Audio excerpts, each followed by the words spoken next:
ਭੋਲੇ ਸੁਨਿਆਰੇ ਨਾਲ ਦੀ ਨਵੀਂ ਸਲਾਮ ਦਵਾਈ ਸੀ। ਤੀਫੀ ਤੇ ਗੋਗੀ ਦੀ ਮੌਤ ਦੇ ਵਿੱਚ ਉਹਨੇ ਰਾਕਟ ਲਾਂਚਰ ਦਾ ਗੋਲਾ ਮਾਰਿਆ।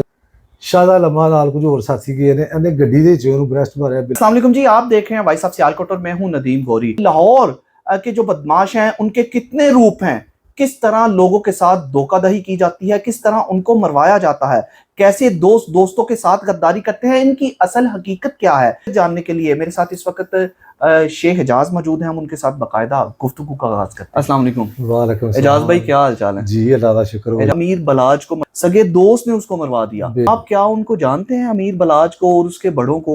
इस हवाले से आप क्या कहेंगे? जी मैं बहुत शुक्रिया गौरी साहब, तुसी आए तशरीफ लाए, मैनू भी मौका मिलया। मीर बलाज एक बहुत बेहतरीन बड़ी अच्छी परसनैलिटी का जवान सी। ਉਹਨੂੰ ਇਹਨਾਂ ਨੇ ਧੋਖੇ ਦੇ ਨਾਲ ਮਾਰਤਾ, ਮਰਵਾਤਾ, ਦੋਸਤ ਨਾਲ ਮਿਲ ਗਿਆ। ਅਸਲ ਦੋਸਤ ਦੀ ਸੂਰਤ ਦੇ ਵਿੱਚ ਮਤਲਬ ਇੱਕ ਨਸੂਰ ਸੀ। ਤੀਫੀ ਦੇ ਨਾਮ ਦਾ ਬੰਦਾ ਹੈ, ਮਤਲਬ ਮੈਂ ਉਹਨੂੰ ਬੱਟ ਵੀ ਨਹੀਂ ਕਹਾਂਗਾ ਕਿਉਂਕਿ ਉਹਦੇ ਬੱਟਾਂ ਵਾਲੇ ਕੰਮ ਕੋਈ ਨਹੀਂ, ਕਿਰਦਾਰ ਉਹਦਾ ਬੱਟਾਂ ਵਾਲਾ ਕੋਈ ਨਹੀਂ। ਬੱਟ ਬੜੇ ਬਿਹਤਰੀਨ ਲੋਕ ਹੋਏ ਨੇ, ਬਹਾਦਰ ਲੋਕ ਹੋਏ ਨੇ। उन्होंने दुश्मनी बड़ी मतलब असूलों से की है। आप पुराना जानते हैं? हाँ जी बहुत पुराना जानते हैं। और आप अमीर बलाज के भी पिछलों को जानते हैं? जी बिल्कुल, मेरा असल दोस्त सर मतलब भाई सर वड्डे चोरी लिहाज जट जी जी, उन्होंने बिले भलवान नाल बहुत तल्लक सी। वो बिले भलवान दी गल्लां बहुत करते सन, लेकिन मैं बिले भलवान नूं ज़ाती तौर पर मिलिया नहीं। बिला ट्रक्कां वाला? बिला ट्रक्कां वाला। लेकिन बिला भलवान जवान आदमी है, सखी आदमी है, गरीब परवर, बहुत अच्छी परसनैलिटी का मालक सी। ਉਹਨੂੰ ਇਹਨਾਂ ਨੇ ਧੋਖੇ ਦੇ ਨਾਲ ਇਹਦਾ ਭੋਲੇ ਸੁਨਿਆਰੇ ਨਾਲ ਦੀ ਨਵੀਂ ਸਲਾਮ ਦਵਾਈ ਸੀ। ਕਿਸकी? ਬਿੱਲੇ ਭਲਵਾਨ ਦੀ? ਤੀਫੀ ਦੀ। ਅੱਛਾ, ਤੀਫੀ ਦੀ ਸਲਾਮ ਦਵਾਈ ਹੈ। ਇਹ ਜਦੋਂ ਉਹਨੂੰ ਫੋਨ ਕਰਦਾ ਸੀ, ਲੈਣ ਵਾਲਾ ਫੋਨ ਹੁੰਦਾ ਸੀ, ਉੱਥੇ ਕਹਿੰਦਾ ਭਾਜੀ ਨਾਲ ਮੇਰੀ ਗੱਲ ਕਰਾਓ। ਇਹ ਭਾਜੀ ਉਹਨੂੰ ਕਹਿੰਦਾ ਸੀ। ਇਹ ਜੋ ਭੋਲਾ ਸੁਨਿਆਰਾ ਸਿਆਲਕੋਟ ਦਾ, ਭੋਲਾ ਸੁਨਿਆਰਾ ਸਿਆਲਕੋਟ ਦਾ ਸੀ। ਉਹ ਬੇਸਿਕਲੀ ਦੁਸ਼ਮਣਦਾਰ ਸੀ, ਉਜਰਤੀ ਕਾਤਲ ਨਹੀਂ ਸੀ। ਉਹ ਮਾਈਓ ਭੋਲਾ ਇਹ ਦੁਸ਼ਮਣਦਾਰੀ 'ਚ ਇਹਨਾਂ ਨੇ ਬੇਸ਼ੁਮਾਰ ਮਤਲਬ ਆਪਣੇ ਮੁਹਾਰਮ ਮਾਰੇ ਨੇ, ਆਪਣੇ ਵੀ ਇਹਨਾਂ ਦੇ ਨੁਕਸਾਨ ਹੋਏ ਨੇ, ਲੇਕਿਨ ਉਜਰਤੀ ਕਾਤਲ ਨਹੀਂ ਸਨ। ਪਹਿਲਾਂ ਉਹਨਾਂ ਦੇ ਕੋਲੋਂ ਬੇਬਾਕ ਕੰਮ ਲੈਂਦਾ ਰਿਹਾ, ਆਪਣੇ ਮੁਹਾਰਮ ਮਰਵਾਉਂਦਾ ਰਿਹਾ, ਜਿਨ੍ਹਾਂ ਜੋ ਕਿ ਮਤਲਬ ਇਹਨੇ ਬਿੱਲੇ ਭਲਵਾਨ ਨੂੰ ਵੀ ਬਗੈਰ ਮੁਖਾਲਫਤ ਤੋਂ ਮਰਵਾਤਾ ਸੀ, ਸਿਰਫ ਆਪਣੀ ਪੈਦਾ ਦੇ ਚੱਕਰ 'ਚ। ਇਹ ਅਕਬਰੀ ਮੰਡੀ ਦੇ ਉੱਤੇ ਮਤਲਬ ਪੂਰਾ ਕਾਬਜ਼ ਹੋ ਚੁੱਕਿਆ ਸੀ। ਇਹਦੀ ਮਰਜ਼ੀ ਸੀ ਮੈਂ ਸ਼ਾਹ ਆਲਮ ਮਾਰਕੀਟ ਵੱਲ ਵੀ ਬੜਾ, ਹੋਰ ਵੀ ਮਤਲਬ ਇੱਧਰ ਮਤਲਬ ਜਿਹੜੀਆਂ ਮਾਰਕੀਟਾਂ ਨੇੜੇ ਦੀਆਂ ਕਵਰ ਕਰਾਂ। ਅਤੇ ਉਹਨੂੰ ਇਹ ਪਤਾ ਸੀ ਕਿ ਬਿੱਲਾ ਭਲਵਾਨ ਮੇਰੇ ਵਾਸਤੇ ਰੁਕਾਵਟ ਹੈ। ਇੱਥੇ ਇਹ ਜਿਹੜਾ ਕਹਿੰਦੇ ਨਾ ਬਾਬਾ ਨਿਫਾ ਸ਼ਫੀਕ, ਮੇਰੀ ਇਹਨਾਂ ਨਾਲ ਮੁਲਾਕਾਤ ਵੀ ਰਹੀ ਹੈ। ਇਹ ਇੰਨੇ ਵਾਲੇ ਬੰਦੇ ਨਹੀਂ ਸਨ ਕਿ ਬਿੱਲੇ ਭਲਵਾਨ ਦਾ ਨੁਕਸਾਨ ਕਰ ਲੈਂਦੇ। ਇਹ ਇੱਕ ਛੋਟਾ ਜਿਹਾ ਮੋਹਰਾ ਬਣੇ ਨੇ। ਤੀਫੀ ਮੇਨ ਮਰਵਾਉਣ ਵਾਲਾ ਹੈ, ਭੋਲਾ ਸੁਨਿਆਰਾ ਬੰਦੇ ਭੇਜਣ ਵਾਲਾ ਹੈ, ਜਿਨ੍ਹਾਂ 'ਚੋਂ ਇੱਕ ਸ਼ਾਦਾ ਲੰਮਾ ਸੀ। ਸਟੇ ਇਹਨੇ ਕਰਵਾਇਆ ਸੀ ਤੀਫੀ ਨੇ, ਅਸਲਾ ਇਹਨੇ ਪ੍ਰੋਵਾਈਡ ਕੀਤਾ ਸੀ, ਗੱਡੀ ਇਹਨੇ ਦਿੱਤੀ ਸੀ। ਸ਼ਾਦਾ ਲੰਮਾ ਨਾਲ ਕੁਝ ਹੋਰ ਸਾਥੀ ਗਏ ਨੇ, ਇਹਨੇ ਗੱਡੀ ਦੇ 'ਚ ਉਹਨੂੰ ਬ੍ਰੈਸਟ ਮਾਰਿਆ ਬਿੱਲੇ ਭਲਵਾਨ ਨੂੰ।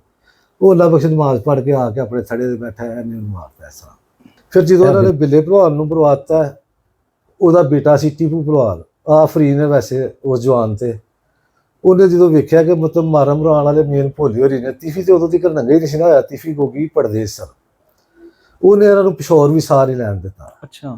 ਉਹਨੇ ਪਹਿਲਾਂ ਉੱਥੇ ਛੀਨੇ ਨਾਂ ਦਾ ਮੁੰਡਾ ਸੀ, ਇਸ਼ਤਿਹਾਰੀ ਸੀ ਉੱਥੋਂ ਦਾ, ਪਿਸ਼ਾਵਰ ਦਾ। ਉਦੋਂ ਸ਼ਹਜ਼ਾਦ ਖਾਂ ਪਠਾਨ ਸੀ ਉਹਦੇ ਕੋਲ ਰਹਿੰਦੇ ਸਨ। ਉੱਥੇ ਛੀਨੇ ਨਾਂ ਦਾ ਮੁੰਡਾ ਸੀ, ਉਹਦੇ ਕੋਲੋਂ ਟੀਪੂ ਭਲਵਾਨ ਨੇ ਹਮਲਾ ਕਰਾਇਆ ਰਾਕਟ ਲਾਂਚਰਾਂ ਦਾ। ਉਹਨੇ ਰਾਕਟ ਲਾਂਚਰ ਦਾ ਗੋਲਾ ਮਾਰਿਆ। ਜਿਹੜੇ ਕਮਰੇ 'ਚ ਉਹ ਮਤਲਬ ਆਪਣਾ ਲੱਗਾ, ਉਹ ਕੱਚੇ ਮਿੱਟੀ ਦੀਆਂ ਦੀਵਾਰਾਂ ਹੁੰਦੀਆਂ ਨੇ, ਉਹ ਉਹਦੇ ਆਰ ਪਾਰ ਹੋ ਗਿਆ, ਮਤਲਬ ਜ਼ਿਆਦਾ ਨੁਕਸਾਨ ਨਹੀਂ ਕਰ ਪਾਇਆ। ਉੱਥੇ ਮੇਰਾ ਮੁਕੱਦਮੇਵਾਰ ਦੋਸਤ ਮੇਰਾ ਅਰਸ਼ਦ ਬੱਟ ਉਸ ਕਮਰੇ ਸੀ, ਉਹਦੇ ਕੋਲ G3 ਸੀ, ਉਹਨੇ G3 ਦਾ ਬ੍ਰੈਸਟ ਮਾਰਿਆ। ਐਨੇ 'ਚੋਂ ਛੀਨੇ ਹੋਰਾਂ ਨੂੰ ਉੱਥੋਂ ਨੱਸਣਾ ਪਿਆ। ਉਹਨਾਂ ਨੇ ਨੱਸਦਿਆਂ 2 ਗੋਲੇ ਫਾਇਰ ਹੋਰ ਕੀਤੇ ਨੇ। ਜਿਹੜਾ ਇੱਕ ਨਾਲ ਵੱਡਾ ਡੇਰਾ ਸੀ ਭੋਲੇ ਹੋਰਾਂ ਦਾ, ਉੱਥੇ ਜਾ ਕੇ ਡਿੱਗਾ। ਇੱਕ ਬਾਬਾ ਹਾਂ ਸ਼ਹਜ਼ਾਦ ਖਾਂ ਦਾ ਚਾਚਾ ਸੀ, ਉਹਦੇ ਘਰ ਜਾ ਕੇ ਡਿੱਗਿਆ। ਅਤੇ ਉਹਦੇ ਬਾਅਦ ਹੈ ਉੱਥੋਂ ਸ਼ਹਜ਼ਾਦ ਖਾਂ ਕੋਲ ਨੱਸੇ ਨੇ, ਇਹ ਇੱਕ ਦੂਸਰੇ ਡੇਰੇ 'ਤੇ ਚਲੇ ਗਏ ਨੇ। ਉੱਥੇ ਜਾ ਕੇ ਨਾ ਰਹਿਣਾ ਸ਼ੁਰੂ ਕੀਤਾ। ਉੱਥੇ ਮਤਲਬ ਫਿਰ ਟੀਪੂ ਭਲਵਾਨ ਨੇ ਹਾਸਾਦਾਰਾਂ ਨਾਲ ਮਿਲ ਕੇ ਇੰਤਜ਼ਾਮੀਆਂ ਨੂੰ ਲੈ ਕੇ ਇਤਮਾਦ 'ਚ ਉੱਥੇ ਰੇਡ ਕਰਵਾਈ ਹੈ। ਉੱਥੋਂ ਭੋਲਾ ਸੁਨਿਆਰਾ ਆਪੇ ਨਿਕਲ ਗਿਆ, ਪਿੱਛੋਂ ਔਰਤਾਂ ਦੇ ਨਾਲ, ਫੈਮਿਲੀ ਦੇ ਨਾਲ। ਬਾਕੀ ਬੰਦੇ ਉੱਥੋਂ ਬੇਬਾਕ इश्तिहारी मुंडे फट हो गया। मतलब टीपू को पता नहीं था कि उसको उसके बाप को मरवाने वाला ये तीफी नहीं, उदों तक नहीं सी है, ज़ार ही नहीं सी होया। उदों तक ज़ार होया सी कि बाबा नीफा ते भोले होरां ने रल के कीता है, लेकिन बाबे नीफे होरां दा ओडा करदार ही कोई नहीं सी। ठीक है, तो मतलब इसका मतलब है ये छोटे मोटे लोग नहीं है, ये भी बहुत हैवी किस्म के लोग हैं। जवान आदमी क्या भी, ये भी शुरू से ऐसे ही हाई फाई रहे हैं। तीफी गोगी ਇਹ ਲੋਕਾਂ ਦੇ ਡੇਰਿਆਂ ਤੇ ਗਨਬੰਦੀਆਂ ਨਾ ਕੀਤੀ ਹੈ। ਉੱਥੇ ਮੇਰੀ ਨਜ਼ਰ 'ਚ ਐਵੇਂ ਟਰਲੇ ਜਿਹੇ ਇੱਕ ਫਰੋਈ ਕਿਸਮ ਦੇ ਇਨਸਾਨ ਸਨ, ਇਸ ਤੋਂ ਜ਼ਿਆਦਾ ਕੁਝ ਵੀ ਨਹੀਂ ਸਨ। ਕੋਈ ਜੈਨੂਅਨ ਪਰਸਨੈਲਿਟੀ ਹੁੰਦੀ ਨਾ, ਕੋਈ ਬਿਜ਼ਨਸਮੈਨ, ਕੋਈ ਮਤਲਬ ਜਾਂ ਬਿਜ਼ਨਸਮੈਨ ਨਹੀਂ, ਕੋਈ ਜੈਨੂਇਨ ਮਜ਼ਦੂਰਦਾਰ ਨਹੀਂ, ਕੁਝ ਵੀ ਨਹੀਂ ਸਨ। ਇਹ ਮਤਲਬ ਲੋਕਾਂ ਦੇ ਕੋਲ ਜਾਂਦੇ ਰਹੇ ਨੇ ਡੇਰਿਆਂ ਦੇ, ਉੱਥੇ ਲੋਕਾਂ ਨਾਲ ਤਲਕ ਬਣਦੇ ਰਹੇ ਨੇ। ਉਹਦੇ ਬਾਅਦ ਇਹਨਾਂ ਨੇ ਜਾਚ ਸਿੱਖੀ ਹੈ ਪੈਦਾ ਦੀ, ਫਿਰ ਇਹਨਾਂ ਨੇ ਪੈਦਾਗਿਰੀ ਸ਼ੁਰੂ ਕਰਤੀ, ਅਖਬਰੀ ਮੰਡੀ, ਲੋਕਾਂ ਦੀ ਦੁਕਾਨਾਂ ਤੇ ਕਬਜ਼ਾ ਕਰ ਲਿਆ, ਪਲਾਜ਼ੇ ਤੇ ਕਬਜ਼ਾ ਕਰ ਲਿਆ। ਇਸ ਤਰ੍ਹਾਂ ਮਤਲਬ ਤਗੜੇ ਹੁੰਦੇ ਗਏ। अब तो सुना है लोग इनका नाम लेने से भी खौफ खाते हैं कि ये ਕੋਈ इतने ਨਹੀਂ बड़े ਖੌਫ ਖਾਂਦਾ, ਮੈਂ ਤੁਹਾਡੇ ਸਾਹਮਣੇ ਬੈਠਾ ਦਾ, ਇਹਨਾਂ ਦਾ ਕਾਹਦਾ ਖੌਫ? ਇਹ ਨਾ ਮਤਲਬ ਆਪਣਾ ਬੰਦਿਆਂ ਚੋਂ ਨੇ, ਨਾ ਬੁੱਢੀਆਂ ਚੋਂ ਨੇ, ਕੋਈ ਇਹਨਾਂ ਦੀ ਮਤਲਬ ਜੈਨੂਇਨ ਪਰਸਨੈਲਿਟੀ ਕੋਈ ਨਹੀਂ, ਨਾ ਮਤਲਬ ਬੰਦੇ ਖਾਣ ਵਾਲੀਆਂ ਬਲਾਵਾਂ ਨੇ। ਕੋਈ ਦੱਸੇ ਖਾਣਾ ਦੀ ਕੋਈ ਜੈਨੂਇਨ ਲੜਾਈ, ਕਿਧਰੇ ਜੈਨੂਇਨ ਲੜੇ ਹੋਣ, ਆਮੋ ਸਾਹਮਣੇ ਫਾਇਰਿੰਗ ਹੋਈ ਹੋਈ ਇਹਨਾਂ ਦੀ। ਇਹਦੇ ਘਰ ਬਹਿ ਕੇ ਲੋਕਾਂ ਦੇ ਬੱਚਿਆਂ ਕੋਲ, ਲੋਕਾਂ ਦੇ ਬੱਚਿਆਂ ਨੂੰ ਮਰਵਾਉਂਦੇ ਰਹੇ ਨੇ।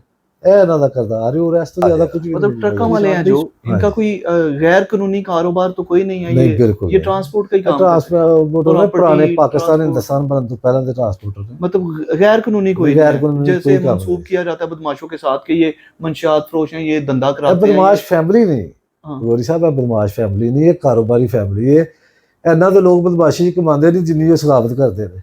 कभी आपका भी कोई ताल्लुक रहा है इनसे? ਮੇਰੀ ਟੀਪੂ ਭਲਵਾਨ ਨਾਲ ਫੋਨ ਤੇ ਗੱਲ ਹੁੰਦੀ ਰਹੀ ਹੈ। हेलो हाय इस्लाम दुआ ਹੈਲੋ होती है, ਹਾਈ इसका ਅੱਛੀ ਸੀ मतलब है आपका। ਫੋਨ ਤੇ, ਹਾਂਜੀ, ਲੇਕਿन मुलाकात ਮੁਲਾਕਾਤ ਨਹੀਂ ਹੋ ਸਕੀ। ਉਦੋਂ ਅਸੀਂ ਵੀ ਇਸ਼ਤਿਹਾਰੀ ਸਾਂ ਤੇ ਮਤਲਬ ਆਪਣਾ ਫੋਨ ਤੇ ਗੱਲ ਹੁੰਦੀ ਸੀ ਸਾਡੀ, ਮਤਲਬ दे रहे हैं ये, मतलब ये तो हो गया। और ये जो गोगी भट्ट लोग हैं, जी जी ये अब इल्जाम लगाते हैं कि ये उजरती कातिल थे, पैसे लेके लोगों को मर्डर करते थे। हमारे ये जो सियालकोट से जिनका ताल्लुक है, पोला सनियारा, हुमायूं गुजर, जी। तो क्या इसमें भी कुछ सच्चाई नहीं, है? बिल्कुल नहीं।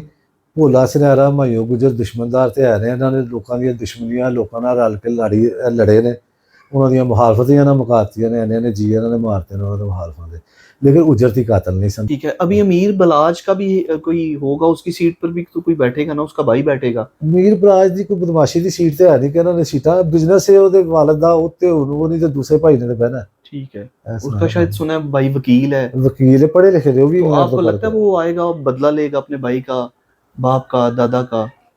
ਤੀਫੀ ਤੇ ਗੋਗੀ ਦੀ ਮੌਤ ਦੇ ਵਿੱਚ ਇਸ ਫੈਮਿਲੀ ਦੀ ਜ਼ਿੰਦਗੀ ਹੈ। ਇਹਨਾਂ ਨੂੰ ਇਹ ਫੈਸਲਾ ਪਹਿਲਾਂ ਕਰ ਲੈਣਾ ਚਾਹੀਦਾ ਸੀ। ਇਹ ਕਹਿੰਦੇ ਨੇ ਕਿ ਉਹ ਘਰੋਂ ਨਹੀਂ ਸਨ ਨਿਕਲਦੇ, ਜਾਂ ਇਸ ਤਰ੍ਹਾਂ ਸੁਣਿਆ ਸੀ ਕਿ ਘਰੋਂ ਨਹੀਂ ਸਨ ਨਿਕਲਦੇ, ਤੇ ਇਹਨਾਂ ਦੇ ਘਰੋਂ ਨਿਕਲਣ ਵਾਲੇ ਵੀ ਤਾਂ ਬਹੁਤ ਜ਼ਿਆਦਾ ਸਨ ਨਾ, ਜਿਹੜੇ ਹਰ ਕਿਸਮ ਦਾ ਸਾਰਾ ਨਿਜ਼ਾਮ, ਸਾਰੇ ਲਾਹੌਰ ਦਾ ਵਾਧੇ ਘਾਟਿਆਂ ਦੀ ਕਮਾਈ ਇਹਨਾਂ ਦੇ ਘਰ ਲੈ ਕੇ ਜਾਂਦੇ ਸਨ।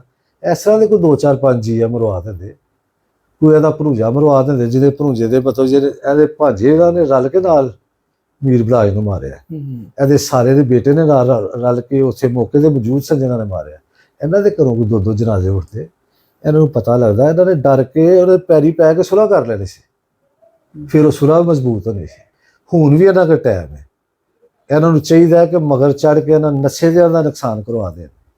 ਕਰਨਾ ਕੀ ਹੋਇਆ, ਮਤਲਬ ਜਿੱਥੇ ਜਾ ਕੇ ਲੰਡਨ ਬੈਠਾ ਦਾ, ਲੰਡਨ ਕਿਹੜਾ ਬੰਦੇ ਨਹੀਂ ਮਰਦੇ। को लगता है यहाँ इस मामले का कुछ बनेगा? ਜਿਹੜਾ ਮਾਰਨ ਵਾਲਾ ਸੀ ਉਹ ਮੌਕੇ ਤੇ ਮਰ ਗਿਆ, ਬਾਕੀ ਜਿਹੜੇ ਨੇ ਉਹ ਸਹੂਲਤਕਾਰੀ 'ਚ ਨੇ, ਮਸ਼ਵਰੇ 'ਚ ਨੇ, ਉਹਦਾ ਕੋਈ ਐਡਾ ਮਜ਼ਬੂਤ ਪੁੱਛ ਜਾਂ ਕਿਸੇ ਮਾਂ ਨੇ ਕੋਈ ਅੱਛਾ ਪੁਲਿਸ ਅਫਸਰ ਜੰਮਿਆ ਹੈ, ਜਿਹੜੇ ਕਿ ਮਤਲਬ ਬੇਭਾ ਲੋਕਾਂ ਨੂੰ ਉਸ ਤਰ੍ਹਾਂ ਮਾਰ ਦਿੰਦੇ ਰਹੇ ਨੇ, ਜਿਹੜੇ ਆਪਣੇ ਪਿਓ ਦੇ ਵੈਰ ਹੀ ਟੁਰੇ ਦੇ ਨੇ, ਭਰਾ ਦੇ ਵੈਰ ਹੀ ਟੁਰੇ ਦੇ ਨੇ, ਕਿ ਇਹਨੂੰ ਅਸੀਂ ਲੈ ਕੇ ਜਾ ਰਹੇ ਸਾਂ ਬਰਾਮਦਗੀ ਵਾਸਤੇ, ਇਹਦੇ ਸਾਥੀਆਂ ਨੇ ਹਮਲਾ ਕੀਤਾ, ਇਹਦੇ ਮਾਰਿਆ ਗਿਆ।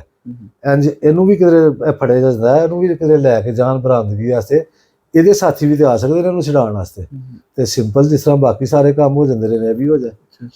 ਇਸ ਫੈਮਿਲੀ ਨੂੰ ਇਸ ਤਰ੍ਹਾਂ ਵੀ ਬਚਾਇਆ ਜਾ ਸਕਦਾ ਹੈ, ਤੇ ਪੁਲਿਸ ਦਾ ਹੱਕ ਬਣਦਾ, ਪੁਲਿਸ ਆਪਣਾ किरदार अदा करे। आप गए हैं अमीर बराज का अफसोस के लिए, उनके घर गए हैं या किसी से मुलाकात जी हुई? मेरा ਉਹਨਾਂ ਨਾਲ ਤਲਕ ਕੋਈ ਨਹੀਂ ਸੀ, ਤੇ ਮੈਂ ਜਾਣਾ ਇਸ ਲਈ ਨਹੀਂ ਪਸੰਦ ਕੀਤਾ ਕਿ ਮੈਂ ਵੀ ਦੁਸ਼ਮਣਦਾਰ ਆ। ਫਿਰ ਸਿਆਲਕੋਟ ਤੋਂ ਉਹਨਾਂ ਦਾ ਨੁਕਸਾਨ ਵੀ ਹੋਇਆ ਦਾ, ਤੇ ਉਹ ਪਤਾ ਨਹੀਂ ਮੈਨੂੰ ਸ਼ੱਕ ਦੀ ਨਜ਼ਰ ਨਾਲ ਨਾ ਦੇਖਣ, ਫਿਰ ਮੈਨੂੰ ਮੈਂ ਬਿਹਤਰ ਨਹੀਂ ਸਮਝਿਆ ਜਾਣਾ।